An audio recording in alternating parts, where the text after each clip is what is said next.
محلے کے لوگ کیسے ہوں گے، مگر مدینہ شریف پہنچتا ہے، آقا کے روضے پر نگاہ پڑتی ہے تو ساری چیزوں کو بھول جاتا ہے۔ آپ محفل میلاد میں بیٹھ کر مدینہ شریف کا ذکر سن رہے ہیں تو آنکھوں کی کیفیت یہ بتا رہی ہے کہ آقا کے روضے کا ذکر ہو رہا ہے، آنکھوں میں آنسو آ جا رہا ہے۔ مگر مدینے کی جدائی کو برداشت کر پانا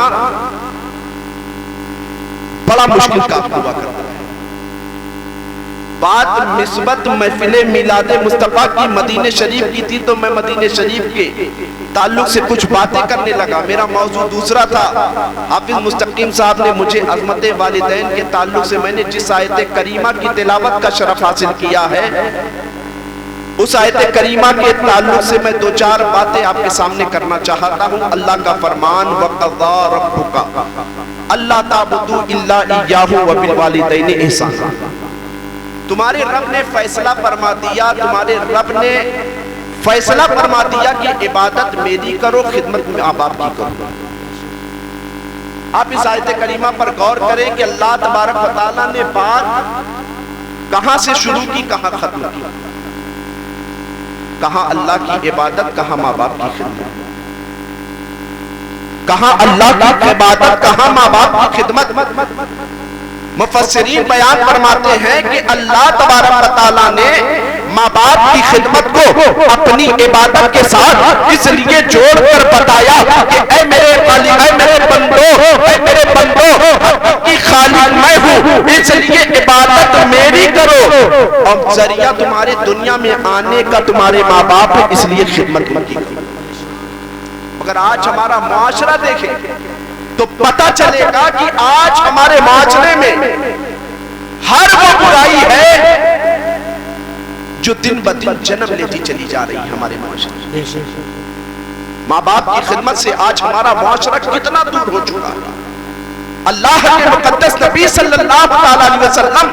جو اس دنیا کے لیے، ہم سب کے لیے، بلکہ پوری کائنات کے لیے آئیڈیل بنا کر بھیجے گئے، ان کی خود زندگی اٹھا کر پڑھو تو پتہ چلے گا کہ مسجد نبی شریف کا صحن لگا ہوا ہے، آقا تمام صحابہ کرام کو صدقے کا گوشت تقسیم فرما رہے ہیں۔ اتنے میں مصطفیٰ نے دیکھا ایک خاتون سامنے سے آتی نظر آ رہی ہے، مصطفیٰ جان رحمت نے اس خاتون کو دیکھا ہے، گوشت تقسیم فرماتے مصطفیٰ کھڑے ہوتے ہیں۔ جب مصطفیٰ کھڑے ہوتے ہیں اپنی کملی مبارک کو اتارتے ہیں، اتارنے کے بعد زمین پر بٹھاتے ہیں، زمین پر بچھاتے ہیں، بچھانے کے بعد اس خاتون کو بیٹھنے کا حکم دیتے ہیں۔ مصطفیٰ جان رحمت صلی اللہ علیہ وسلم سے اتنے میں صحابہ نے پوچھا یا رسول اللہ وہ کون مقدس خاتون تھی جس کے ادب و احترام کے لیے آپ کھڑے ہو گئے تھے؟ تو مصطفیٰ ارشاد فرماتے ہیں اے میرے صحابیوں سنو، یہ میری رضائی ماں حلیمہ، یہ میری رضائی ماں، یہ میری رضائی ماں حلیمہ سعدیہ تھی جن کے ادب و احترام کے میں کھڑا ہو گیا۔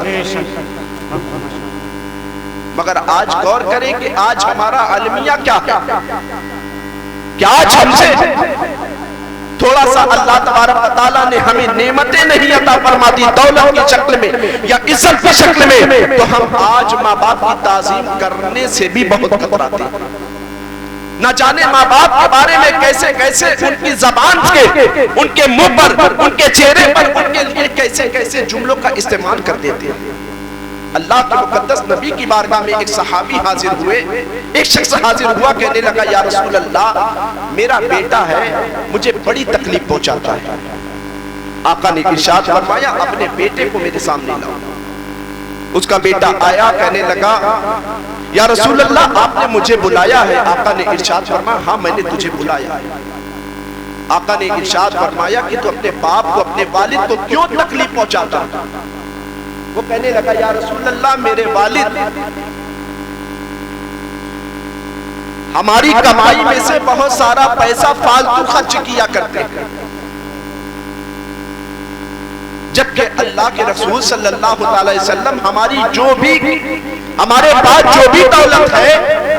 یہ میں نے اپنی محنت سے کمایا ہے، ہمارے باپ نے وراثت میں یہ دولت ہمیں نہیں عطا کی۔ اللہ کے مقدس نبی کے سامنے جب اس شخص نے ایسا کہا آقا کے چہرے کا رنگ بدل گیا۔ اس نے کہا یا رسول اللہ جو کچھ کمایا ہے میں نے اپنی محنت اور مشقت سے کمایا ہے۔ آقا کے چہرے کا رنگ بدلا. آقا نے ارشاد فرمایا اے شخص یہ بتا یہ جو تو آج اپنی دولت پر اکڑ رہا ہے, آج جو تو اپنی دولت پر گھمنڈ کر رہا ہے, یہ بتا یہ سامنے بیٹھا شخص کون ہے؟ وہ کہنے لگا یا رسول اللہ ہے تو میرا والد. آقا نے ارشاد فرمایا اگر یہ تیرا والد ہے تو تیرے پاس جتنی بھی چیزیں ہیں سب اسی کی عطا کی ہوئی ہے, تیری اپنی کوئی چیز حقیقی نہیں ہے. اگر یہ تیرا والد ہے تو تیری دولت کا تمام تر حصہ بھی اس کا ہے, تیرا مکان حصہ ہے, ساری چیزیں. آپ ذرا غور کریں کہ آج ہمارے پاس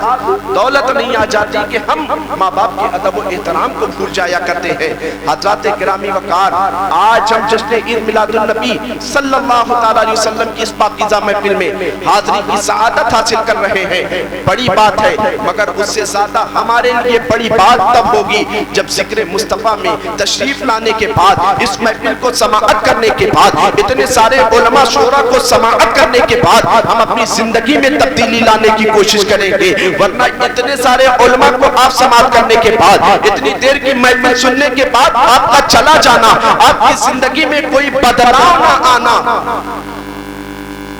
اتنے سارے کو آپ نے سنا, اپنی زندگی میں آپ نے کوئی چینجنگ نہ کی, آپ کی زندگی میں کوئی بدلاؤ نہ پیدا ہوا, تو بتاؤ, آپ خود انصاف سے بتاؤ کہ اتنی دیر محفل سننا ہمارا کس کام کا؟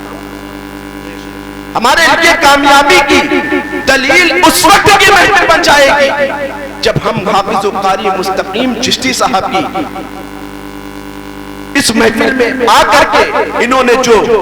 مدینہ شریف سے واپسی کے موقع پر یہ محفل قائم کی, اتنے سارے علماء کو ہندوستان کے گوشے گوشے سے, ہندوستان کے کونے کونے سے وہ تمام تر علماء اور شورا کو جمع کیا. اگر خدا کی قسم یہ محفل ہمارے لیے بھی آپ کے لیے بھی اس وقت کامیابی کی دلیل بن جاتی جب ہم اس محفل میں بیٹھنے کے بعد اپنی زندگی میں تبدیلی لانے کی کوشش کرتے کہ ہم کل تک نبے نمازی تھے, اس محفل میں آئے علماء کی صحبت میں بیٹھ کر علماء کے خطاب کو سماعت کیا, شورا کی نام کو سنا, سننے کے بعد ہمارے دل میں کم سے کم یہ جذبہ تو پیدا ہونا چاہیے کہ ہم مصطفیٰ سے محبت کا دعویٰ بھی کر رہے ہیں, نمازوں سے دور بھی ہیں, مصطفیٰ سے محبت کا دعویٰ بھی کر رہے ہیں, قرآن کی تلاوت سے دور بھی ہیں, مصطفیٰ سے محبت کا دعویٰ بھی کر رہے ہیں, ماں باپ کی تعظیم سے بھی دور ہیں, مصطفیٰ سے محبت کا دعویٰ بھی کر رہے ہیں, اپنی زندگیوں کو عیاشیوں میں گزارتے نظر آ رہے ہیں, مصطفیٰ سے محبت کا دعویٰ بھی کر رہے ہیں, اپنی زندگی کو گناہوں کی آلودگیوں میں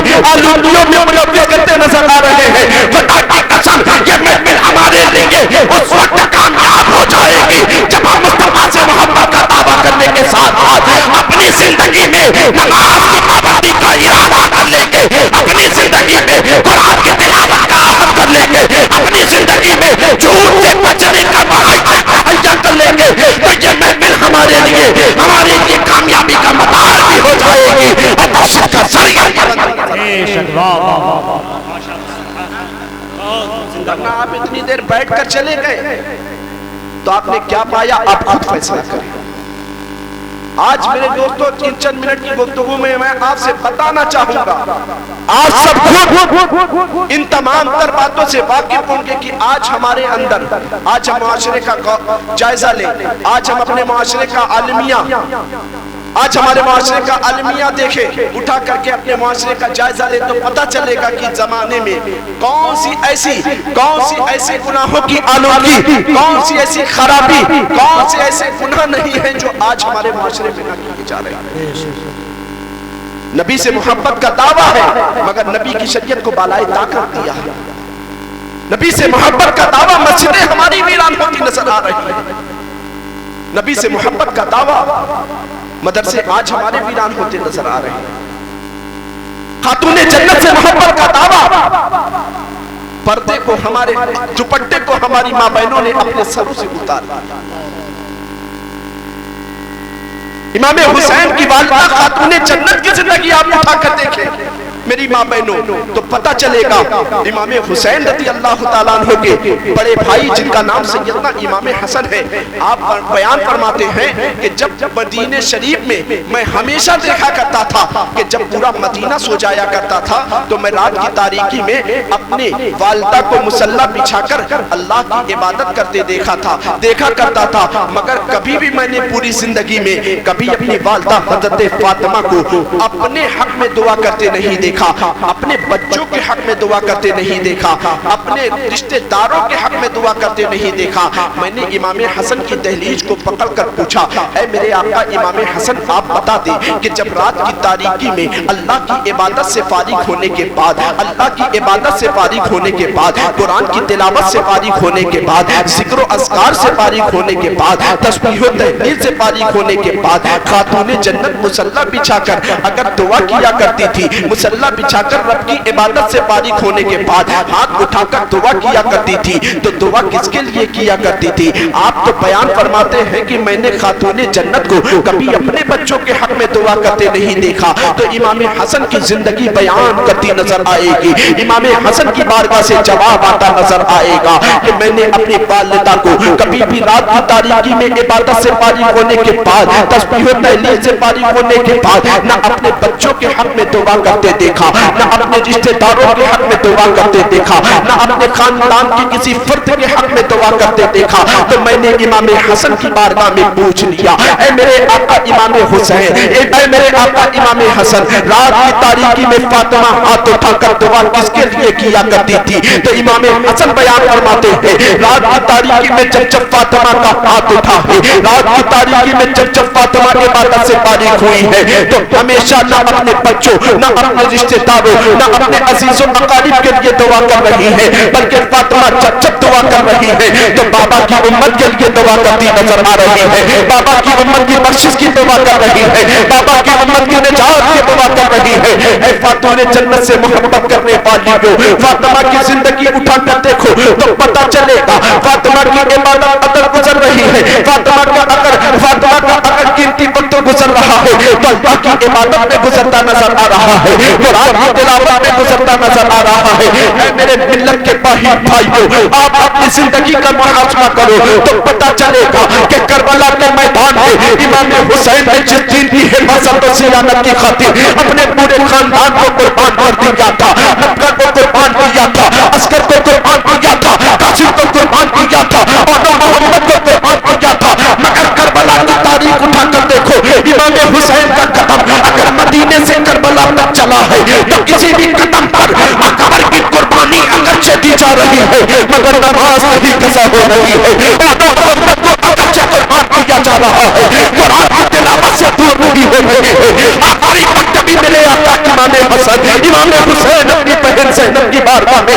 آئے تھے اور کہا تھا، اے میری بہن زینب مجھے معلوم ہے کہ کل کی صبح جو نمودار ہونے والی ہے، کل کی صبح جو نمودار ہوگی تمہارے بھیا حسین کے قتل کی صبح ہوگی۔ اے میری بہن زینب مجھے معلوم ہے کہ کل کی صبح جو نمودار ہوگی تمہارے بھتیجے قاسم کی جوانی کو لوٹا جائے گا، ہم محمد کو شہید کیا جائے گا۔ اے میری بہن زینب چلو اس رات کی تاریکی میں مشکل بھرے وقت میں چلو نانا کی ایک سنت پر عمل کر لیتے ہیں۔ تو سیدہ زینب نے کہا تھا بھیا حسین اس پریشانی کے عالم میں نانا کی کون سی سنت پر عمل کرو گے؟ تو سیدہ زینب سے امام حسین نے فرمایا تھا زینب نانا جب بھی مصیبت کا وقت آیا کرتا تھا تو مسجد نبوی شریف میں قرآن مقدس اٹھا کر کے قرآن کی تلاوت کیا کرتے تھے، قرآن کی تلاوت کیا کرتے تھے، اللہ کی بارگاہ میں دعا کیا کرتے تھے۔ چلو یہ پریشانی کے عالم میں ہم سب قرآن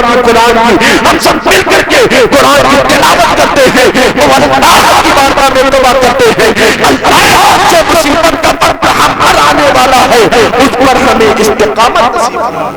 بہت ماشاءاللہ سبحان اللہ۔ میرے دوستوں بہت بے آرامی کا شکار،